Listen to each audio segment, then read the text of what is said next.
വും ചെയ്തു വിശ്വനാഥൻ വസിച്ചിടും ദശാന്തരെ സസ്യസമ്പൂർണമായി വന്നിതവനിയും ഉത്സവയുക്തങ്ങളായി ഗൃഹങ്ങളും വൃക്ഷങ്ങളെല്ലാം അതിസ്വാദു സംയുത പക്വങ്ങളോടു കലർന്നു നിന്നിടുന്നു. ദുർഗന്ധ പുഷ്പങ്ങളക്കാലമൂഴിയിൽ സൽഗന്ധയുക്തങ്ങളായി വന്നിതൊക്കവേ. 100,000 തുരകങ്ങൾ പശുക്കളും 100,000 പുറം പിന്നെയും 30 കോടി സുവർണഭാരങ്ങളും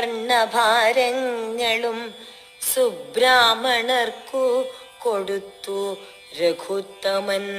വസ്ത്രാഭരണ മാല്യങ്ങൾ അസംഖ്യമായി പൃഥ്വീസുരോത്തമന്മാർക്കു നൽകിയിടിനാൻ.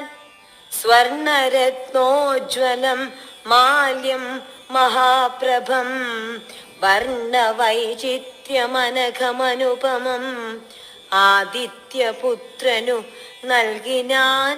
ആദരാലാദിതേയാധിപ പുത്രതനയനും